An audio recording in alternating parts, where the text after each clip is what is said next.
मेरे पंजे शिथिल हैं, मेरे टखने शिथिल हैं, मेरे पैर शिथिल हैं, मेरे आमाशय की मांसपेशियां शिथिल हैं, मेरा दिल और फेफड़े शिथिल हैं, मेरा सिर शिथिल है, मेरा पूरा अस्तित्व बिल्कुल शिथिल है। लगभग 5 मिनट बाद मैं खुद को उनीदी अवस्था में पाता था। फिर मैं इस सत्य की घोषणा करता था, ईश्वर की पूर्णता अब मुझमें व्यक्त हो रही है। संपूर्ण स्वास्थ्य का विचार अब मेरे अवचेतन मन में भर रहा है। ईश्वर ने मेरी जो छवि बनाई है वह आदर्श छवि है, और मेरा अवचेतन मन ईश्वर की उसी आदर्श छवि के अनुसार मेरे शरीर को दोबारा बना रहा है। इस पादरी का उल्लेखनीय उपचार हुआ और वे पूरी तरह ठीक हो गए। उन्होंने जिस तकनीक का इस्तेमाल किया था वह संपूर्ण स्वास्थ्य के विचार को अवचेतन मन तक पहुंचाने का सीधा और सरल तरीका थी। स्वास्थ्य के विचार को अवचेतन मन तक पहुंचाने का एक और अद्भुत तरीका अनुशासित या वैज्ञानिक कल्पना है। मैंने लकवे के एक मरीज को बताया कि वह कल्पना में स्पष्ट तस्वीर देखे कि वह अपने ऑफिस में चहलकदमी कर रहा है, डेस्क छू रहा है, फोन का जवाब दे रहा है और वे सारे काम कर रहा है जो वह सामान्य स्थिति में करता। मैंने उसे बताया कि उसका अवचेतन मन संपूर्ण स्वास्थ्य की मानसिक तस्वीर को स्वीकार कर देगा। उसने खुद को इस भूमिका में झोंक दिया। उसने सचमुच महसूस किया कि वह अपने ऑफिस में लौट चुका है। वह जानता था कि वह अपने अवचेतन मन को एक मूर्त और निश्चित काम दे रहा है। उसका अवचेतन मन वह फिल्म थी जिस पर तस्वीर की छाप छोड़ी जा रही थी। उसने कई सप्ताह तक गहनता से तस्वीर देखी।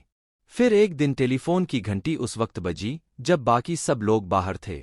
टेलीफोन उसके पलंग से 12 फुट दूर रखा था। बहरहाल वह जैसे तैसे इसका जवाब देने में कामयाब हो गया। उसी पल से उसका लकवा गायब हो गया। उसके अवचेतन मन की उपचारक शक्ति ने उसकी मानसिक तस्वीर पर प्रतिक्रिया की और उपचार संभव हो गया। यह व्यक्ति एक मानसिक अवरोध से पीड़ित था जिसने मस्तिष्क में उत्पन्न तंत्रिका आवेगों को उसके पैरों तक पहुंचने से रोक दिया था। इसलिए वह चल नहीं पाता था।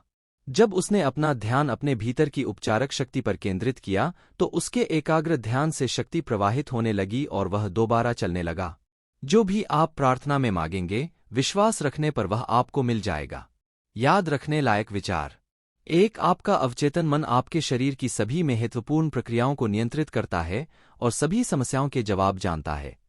2, सोने से पहले अपने अवचेतन मन से कोई विशिष्ट आग्रह करें और इसकी चमत्कारी शक्ति देखें। 3, आप अपने अवचेतन मन पर जो भी छाप छोड़ते हैं वह परिस्थितियों, अनुभवों और घटनाओं के रूप में व्यक्त होती है। इसलिए चेतन मन में मौजूद विचारों के बारे में सतर्क रहें। 4, क्रिया और प्रतिक्रिया का नियम शाश्वत है। आपका विचार क्रिया है और उस विचार पर आपका अवचेतन मन स्वतः प्रतिक्रिया करता है। अपने विचारों पर नजर रखें। 5, सारी कुंठा अधूरी इच्छाओं के कारण पैदा होती है। अगर आप बाधाओं, विलंब और मुश्किलों पर ध्यान केंद्रित करेंगे तो आपका अवचेतन मन उसी अनुरूप प्रतिक्रिया करेगा और इस तरह आप अपनी ही भलाई को रोक देंगे। 6, जीवन का सिद्धांत आपके भीतर लयबद्ध और सामंजस्यपूर्ण तरीके से प्रवाहित हो सकता है, बशर्ते आप चेतन रूप से दृढ़ता से कहेंगे, मैं विश्वास करता हूं कि जिस अवचेतन मन ने मुझे यह इच्छा दी है वही इसे मेरे द्वारा पूरा कर रहा है। इससे सारे संघर्ष खत्म हो जाते हैं। 7, आप चिंता, तनाव और डर के कारण अपने हृदय, फेफड़ों और अन्य अंगों की सामान्य लय को गड़बड़ कर सकते हैं। अपने अवचेतन में सद्भाव, सेहत और शांति के विचार भरें।